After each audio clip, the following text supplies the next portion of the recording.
Chega aí, vamos começar a aula. Agora, quero que você tenha a seguinte consciência. É muita coisa que vamos estudar. Por isso, eu vou fazer uma introdução de uma forma bem organizada para que você possa, daí por diante, seguir o passo a passo. Entendido aí? Olha só. Raciocínio, abrindo aqui um parênteses. Tá ok? Veja. Aqui está o ano calendário, ano em que o empregado, o trabalhador está trabalhando. E aqui está o patrão dele. Aqui está um sujeito chamado Receita Federal do Brasil, o fisco.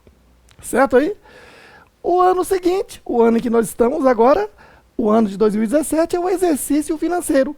O ano em que o contribuinte, aquele empregado, vai prestar contas junto ao país, ao Estado, representado pela Receita Federal. Certo aí? Pois bem, durante o ano calendário, janeiro, fevereiro, março, abril, até dezembro, o que vai acontecer na relação empregado e o patrão? Né? Veja, o empregado, por exemplo, tem a sua renda salarial. Salário. Certinho aí? Não vou nem colocar o valor, é só uma introdução. E aí, o empregador reteve imposto de renda retido na fonte e pagou a ele o líquido. Certo aí? Por que que teve que reter mensalmente? Já explicamos. O patrão aqui, a fonte pagadora, tem que reter. Né? E em que momento tem que ser retido? Regime de caixa mensal, momento do pagamento. De forma que esse empregado ele está pagando imposto mensalmente, ainda que seja considerado a título de antecipação da declaração de ajuste lá no ano seguinte, declaração do imposto de renda, certo? Agora, quero que você fique bem atento ao seguinte, ó, esse sujeito aqui, ele quer entender por completo a relação daquele patrão, a fonte pagadora, essa pessoa jurídica aqui, que é a empresa, o ministério, o órgão público, seja servidor público, seja empregado, certo? Neste exemplo. A Receita Federal quer entender a relação completa.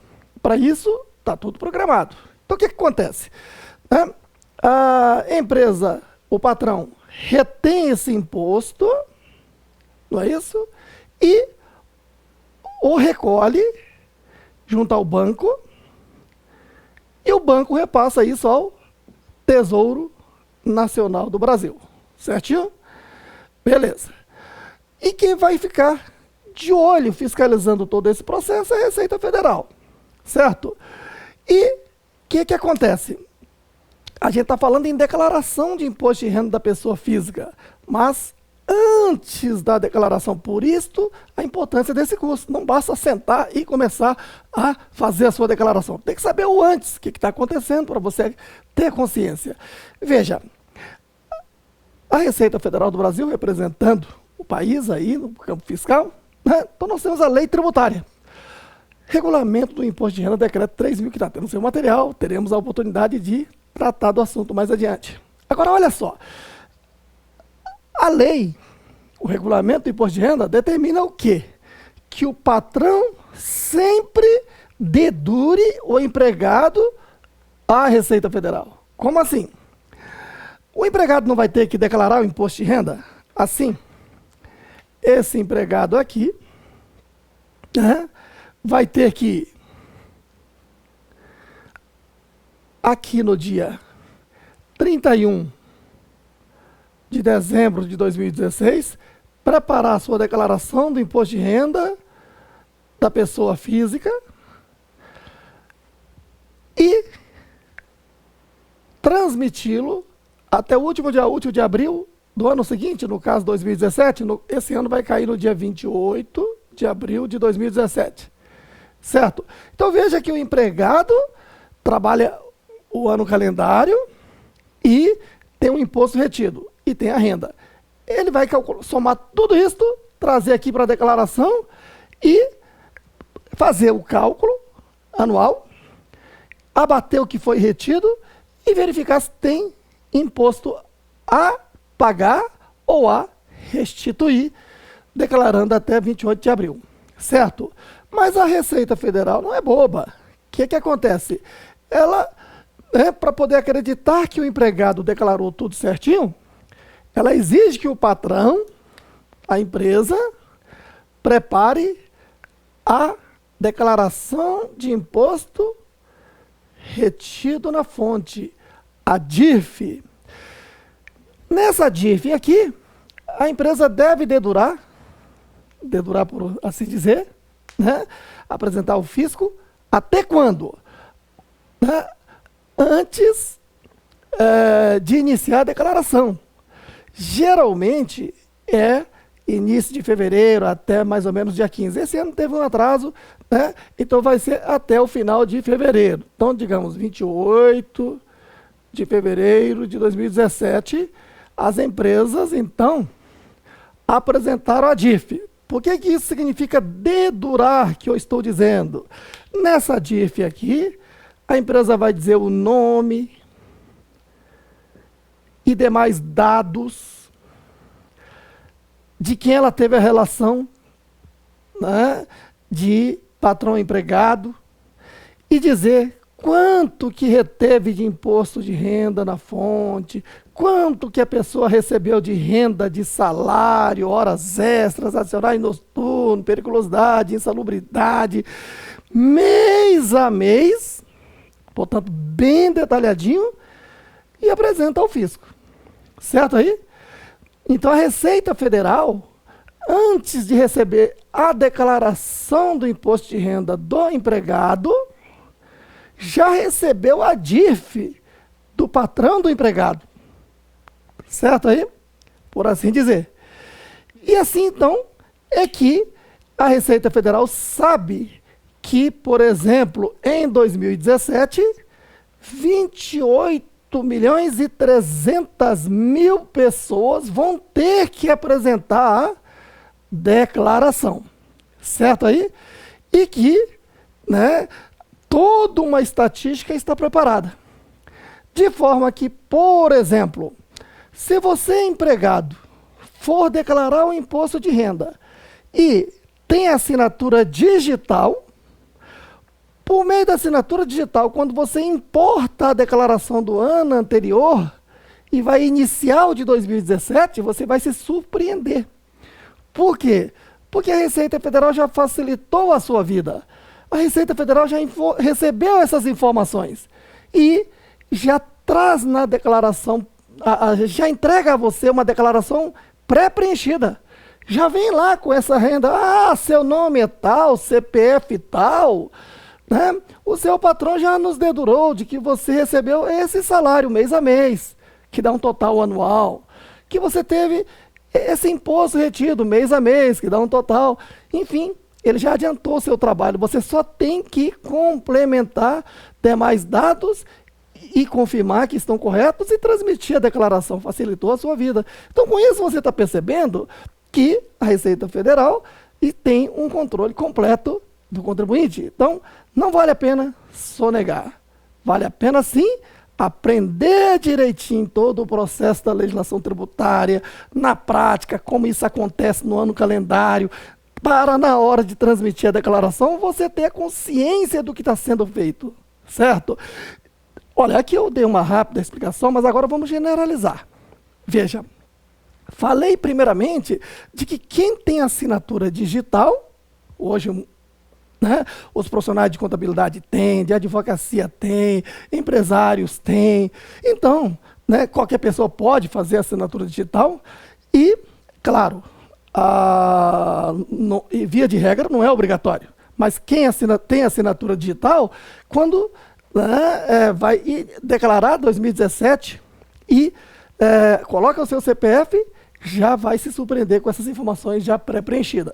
E, claro que a gente vai ter oportunidade de falar mais adiante, mas algumas pessoas estão obrigadas a ter assinatura digital para declarar a partir deste ano. Aqueles que têm, via de regra, acima de 10 milhões de reais. Essa é a cifra. 10 milhões de reais de quê? De receita ou de bens e direitos e outros fatores. Certo aí? Bom, agora, quem não é obrigado a ter assinatura digital, tem problema. Declara normalmente Mas sabendo de antemão de que esse moço aqui, o fisco, a Receita Federal do Brasil, né, não é boba, certo? Pelo contrário, ela é muito esperta. Está tudo automatizado e hoje tudo é digital. Então, a empresa hoje, ela vai entrar na era do e-social, né? Mas, de qualquer forma, ela tem que informar de forma digital, né? A DIF, a Receita Federal, antes da sua declaração, e a Receita cruza. Então, essas duas informações, o que está na DIF, que, né, o empregador teve que informar, e o que está na declaração do imposto de renda da pessoa física, onde o contribuinte teve que declarar. Entendido aí? Então, por exemplo, servidor público. O órgão público é o seu patrão. Apresentou a DIF antes da sua declaração. De forma que quando você vai declarar, o fisco já está sabendo de tudo. Né? Quem são seus dependentes, a renda que você teve, o que houve de retenção de imposto. E só quer saber se tem mais alguma coisa a fornecer de informações. Certo? Se tiver, tem que fornecer. Se é empregado da iniciativa privada, está lá a empresa, né, faz parte aqui como empregadora, que vai apresentar a DIF e você empregado a declaração. Se é um profissional autônomo, o que acontece? O autônomo, se ela prestou serviço à pessoa física, ela própria tem que fazer o carnê-leão e recolher. Certo aí? Só que aquela pessoa física, quando vai declarar, ela vai informar o CPF do autônomo. Por exemplo, o médico, o dentista e etc. Né? Aliás, o médico, o dentista, esses profissionais autônomos, né, como advogados, vai ter um capítulo próprio que eu vou falar sobre o assunto, mas já de antemão sabendo que desde o ano anterior, declaração de 2016/2015, já havia exigência de que você tinha que organizar cada cliente seu a ser fornecido no carnê-leão ou retenção, certo? De forma que, olha só, se é profissional autônomo, né, então, se prestou serviço à pessoa jurídica, a pessoa jurídica já apresentou na DIF, né, as informações do que foi retido de imposto, certo? Se você é empresário, né, é contribuinte. A empresa, né, que pagou o Prolabore, teve imposto retido na fonte, teve que informar a DIF. Então você está vendo que o fisco cruza todas essas informações por meio de duas declarações importantes. A DIF, Declaração de Imposto Retido na Fonte, de quem contratou uma pessoa física e reteve imposto, teve que informar. E aquela pessoa que teve imposto retido ou então pagou o carnê-leão, teve renda tributável, está na obrigação de declarar sobre vários aspectos, então ela declara. Deu para entender? Então, nesse momento, nós partiremos para o nosso treinamento. Lá no final da sua apostila estão lá exercício para fixação número 1 e exercício para fixação número 2. Certo aí? Então, lá eu coloco citação completa. Como? Os eventos que estão acontecendo no ano calendário, aí você tem que aprender tudo. Como? Se é salário, o que incidiu sobre o salário? INSS? Então vamos aprender a calcular o INSS. Incidiu o imposto de renda? Então vamos calcular o imposto de renda. Teve previdência privada? Então vamos entender a previdência privada. Certo aí? Nos eventos de mês a mês. Certo? E aí, nesse mesmo treinamento, eu peço para que, ao final, você prepare a declaração do imposto de renda. Certo aí? E, né, pronto para ser transmitido. E aí vamos analisar essa declaração para que não caia na malha fina, naquele mesmo raciocínio. Não há aplicação sem origem correspondente. Entendido aí? Então essa é a introdução do treinamento desta aula. Tá ok? Já então voltaremos já direto lá na página 85, fazendo o treinamento do exercício para fixação número 1. Opa, esqueci um negócio muito importante. Veja, falei da questão da DIF e da declaração de imposto de renda da pessoa física. né, que chega em primeiro lugar para a Receita Federal do Brasil e a DIF, então, chega em primeiro lugar e depois chega o quê? A declaração do imposto de renda da pessoa física. Certo aí? Assim, a Receita Federal, então, está com a faca e o queijo cruzando as informações que o patrão forneceu e o empregado, o contribuinte, o trabalhador, certo? Ou o funcionário público e o seu órgão. Muito bem. Falei também da importância da assinatura digital. Certo aí? Então, sobre essa questão da assinatura digital, uma coisa muito simples. Veja só, no passado, a gente tinha que assinar, reconhecer firma em cartório, essas questões todas. Hoje não, hoje tem a figura da assinatura digital. É só você levar a sua documentação, procurar uma empresa credenciada, em todo canto da cidade e do país já tem. Certo aí? E aí, você faz a sua assinatura digital e vai receber um código da sua assinatura para usar sempre que necessário para acessar a Receita Federal, Secretaria da Fazenda Estadual, Caixa Econômica, Ministério do Trabalho, essas coisas, certo? E no âmbito da declaração do imposto de renda, todo escritório de contabilidade, o contador, né, ele pode ser o procurador, assim como o advogado, certo? Então vamos lá. O José fez a sua assinatura digital, né? E assinatura digital e passou uma procuração dessa assinatura digital. Há todo um procedimento de passar essa procuração, né, numa escala infra, com outro código, né, ou permitindo o uso do código, para que o contador ou o advogado possa fazer a sua declaração. A vantagem de contratar um contador, um advogado tributarista, principalmente o contador, aquele que tem um escritório de contabilidade, que nessas alturas está lá 24 horas trabalhando, estudando, lendo e se organizando para apresentar a sua declaração. Então, o contador, por meio da assinatura digital, puxa a sua declaração e aí ele preenche, já recebendo informações prévias, dado que a Receita Federal tem informações da DIF, né, e transmite com segurança. É muito difícil uma declaração feita em escritório de contabilidade cair na malha fina.